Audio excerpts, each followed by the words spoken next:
Well, Donald Trump dismissed suggestions that Russian hacking swayed the presidential election. He's also signaled he's ready to work with Vladimir Putin, and he's criticized U.S. military adventurism in the Middle East.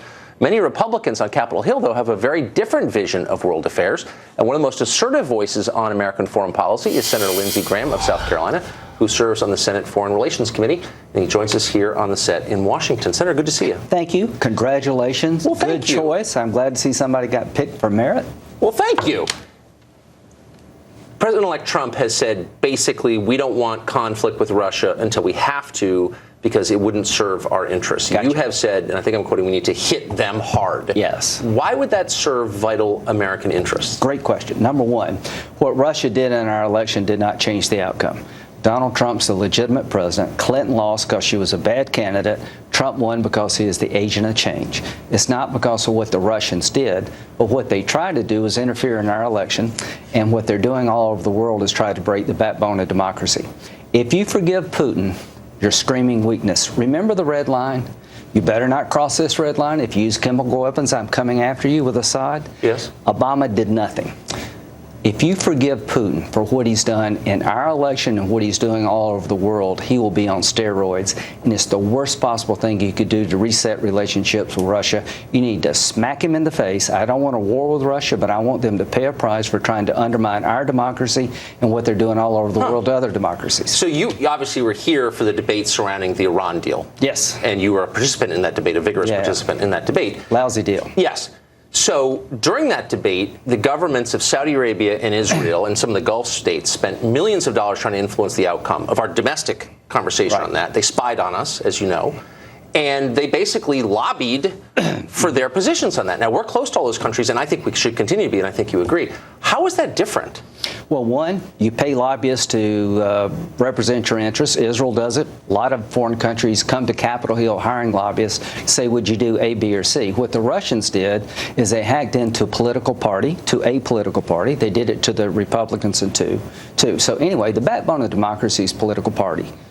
When you compromise one party, you compromise all. But wait a second. The Israelis and the Saudis, and I think the Gulf states as well, spied on us during that. They had inside information, and it was in the press, about the deliberations over the Iran deal. I mean, I wasn't mad about it, but that happened. We spy on other people? Exactly. So why is what Russia did uniquely bad? This is uniquely bad, in my view, is because what you did is you hacked into a political party.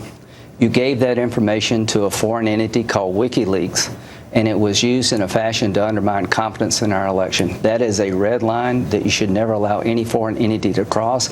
It's fundamentally different than coming up here and asking me as a senator to do A or B. It is a crime. It destroys democracy. Let me tell you what they did in Georgia.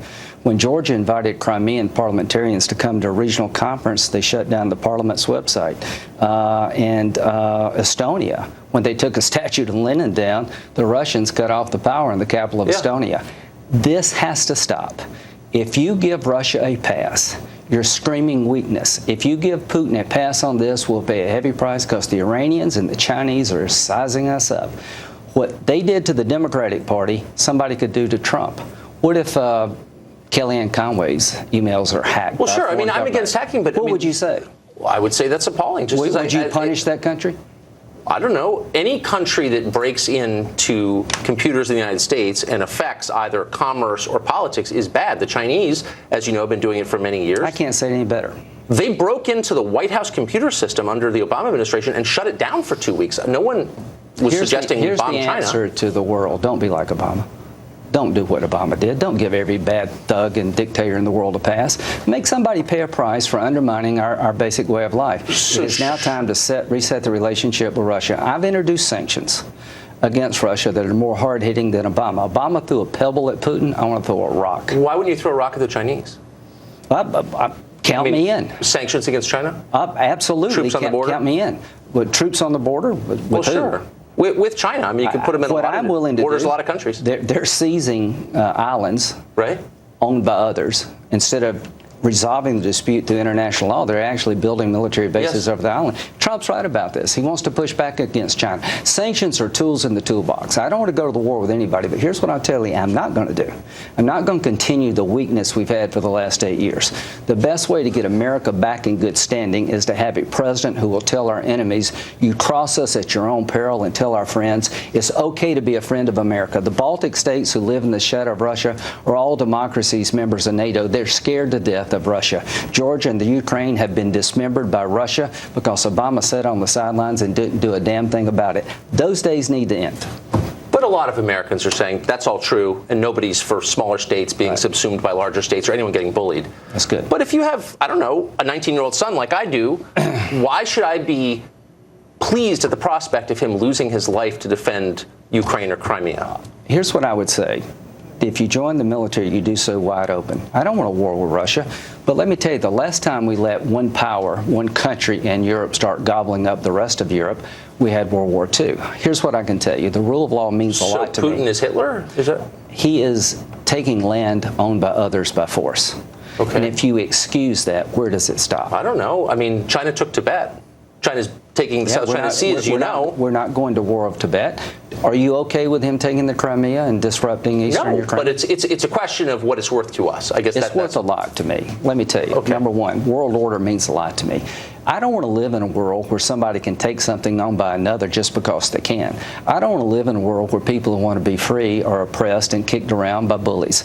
Putin kills his enemies, literally. Yeah. He's destroyed every instrument of democracy inside of Russia. He's exporting Putinism all over the planet. He's partnered up with Assad to help kill 400,000 Syrians. What does that matter to us?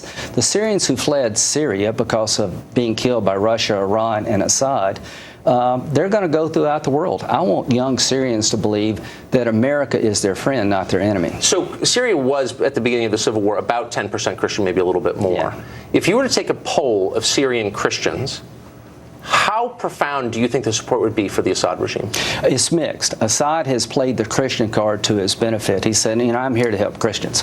The bottom line is what Assad's done is he's taken every voice of opposition in his country and he's extinguished it through the use of force. The Arab Spring is real. People went out in the streets of Damascus to ask to live in a country that's more socially just. I don't want to live in a country where a few people get everything and nobody else gets anything. Of course not. I mean, it's a totally screwed up country run by a dictator. But I'm asking about a very large, one of the largest Christian populations in the Middle East, which has been destroyed by the Civil War, and no one in the United States has said much about it. And they're uniformly pro-Assad. I mean, let's be real. It's not mixed. They're for Assad. He protected them. Not uniformly, but they're mostly pretty close to uniformly. And I met with them not long ago. Yeah. Here's the deal. The best thing that happened for Syria is for the people in Syria to decide who their leader is, not the Russians and the Iranians. The Iranians have toppled 4 Arab capitals. What does that mean to us? If you allow Iran, the Ayatollah, to develop a nuclear weapon, I think he'll use it. He's on the path to do that. If you allow him to turn the Middle East upside down, it will hurt us. Hezbollah is supported by Assad. Hezbollah is a mortal enemy to Israel. If we allow the Iranians to dominate Damascus and put their puppet Assad in power, the Arabs in the region are never going to accept that, and Israel's in a world of hurt. No offense, but the Assad family's been in power for over 50 years, supported by the Iranians. So that's the status quo, and it was a peaceful country through which Americans could travel, in which Christians were safe. Until what? And now it's a disaster. Is the Free Syrian Army the answer? It was 4 years ago, probably not now. Here's what happened, Tucker. The people of Syria rose up and said, we want a better government. We want a country without the Assad family controlling everybody and everything. They did the same in Egypt. They did the same in Tunisia. The Arab Spring is real. All I can tell you... Has it been good for Syrians, the Arab Spring? I think the Arab Spring was mismanaged by Obama.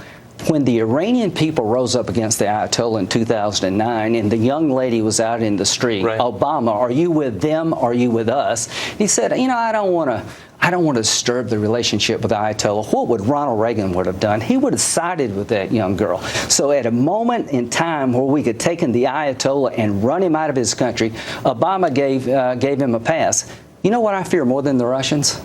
The Iranians with a nuclear weapon, because the Ayatollah is a religious Nazi. In 2009, his own people stood up to him, and we basically sat on the sidelines and watched him be slaughtered. What does it matter to America?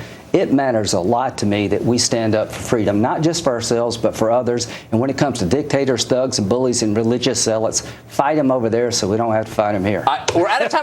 The obvious question is, if we applied the same standards to Saudi Arabia and Jordan, where would we be? But we're going to push them. Okay. They're not our enemies. Senator, it's great to see you. Thank you for that. That was really interesting. Loved it. More to come.